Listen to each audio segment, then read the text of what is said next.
ഇപ്രകാരം ബൈബിളിൻ്റെ അകത്ത് ഇങ്ങനെ പറഞ്ഞിട്ടുണ്ട്, പരിശുദ്ധാത്മാവ് ശിഷ്യന്മാരെ പഠിപ്പിക്കും.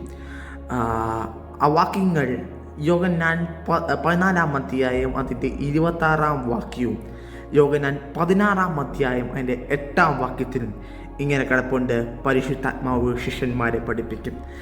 പ്രിയമുള്ളവരെ, നമ്മളെ ചിലത് പഠിപ്പിക്കാനും നമ്മളെ ചിലത് കാണിപ്പാനും നമ്മുടെ മുമ്പിൽ ചില കാര്യങ്ങൾ ദൈവം തുറന്നിടും.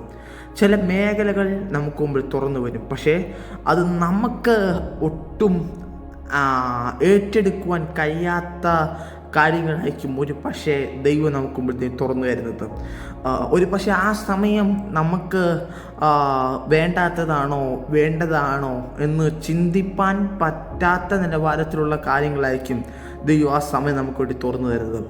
എന്നാൽ ഈ പകൽക്കാലം എന്നെ കേൾക്കുന്ന ഓരോ വ്യക്തി ജീവിതത്തോട് ഞാൻ വിളിച്ചു പറയുകയാണ്, നിങ്ങളെ പഠിപ്പിക്കാൻ വേണ്ടിയും നിങ്ങളെ ചില മേഖലകളിൽ പഠിപ്പിച്ച് കയറ്റാൻ വേണ്ടിയും ആർക്കും നിങ്ങളെ തോൽപ്പിച്ച് കളയാതെ വണ്ണം ചില പരീക്ഷണ ഘട്ടങ്ങളിൽ ആരും നിങ്ങളെ തോൽപ്പിച്ച് കളയാതിരിക്കാൻ വേണ്ടി പരിശുദ്ധാത്മാവ് ചില പാഠങ്ങൾ നിങ്ങളെ പഠിപ്പിക്കുകയാണ്. എന്താണെന്ന് വെച്ച് കഴിഞ്ഞാൽ, ഈ ദിവസങ്ങളിൽ നിങ്ങൾക്കുണ്ടാകുന്ന പ്രതികൂലങ്ങളും നിനക്കുണ്ടാകുന്ന കഷ്ടതകളും നിനക്കുണ്ടാകുന്ന വേദനകളൊക്കെ ഈ പരീക്ഷ ഘട്ടങ്ങളിൽ ഉൾപ്പെടുന്നതാണ്. ഈ രോഗങ്ങളും വേദനകളും ഒക്കെ എല്ലാ മേഖലകളിലും നീ സ്ട്രഗിൾ അനുഭവിക്കുന്നുണ്ടോ, ആ സ്ട്രഗിളിങ് നിങ്ങളൊരു പരീക്ഷണ ഘട്ടത്തിലാണെന്നാണ് തെളിവ്. ഇന്ന് ഈ സമയത്ത് തന്നെ കേൾക്കുന്ന ഓരോ ബുദ്ധിജീവിയോട് ഞാൻ ആത്മനിറവോടെ വിളിച്ചു പറയുന്നു, ഈ പരീക്ഷണഘട്ടം നിങ്ങളെ തോൽപ്പിച്ച് കളയാനുള്ളതല്ല. പരിശുദ്ധാത്മാവ് നിങ്ങളെ ചെറുത് പഠിപ്പിച്ചുകൊണ്ടിരിക്കുകയാണ്. ഓരോ അധ്യായത്തിൽ കൂടിയും ഓരോ പാഠങ്ങളിൽ കൂടിയും പരിശുദ്ധാത്മാവ് നിങ്ങളെ നയിക്കാൻ പോവുകയാണ്. ഈ സമയം മുതൽ നിങ്ങൾ ചെയ്യേണ്ട ഒരേ ഒരു കാര്യം, ബൈബിൾ എടുക്കുക, വായിക്കുക.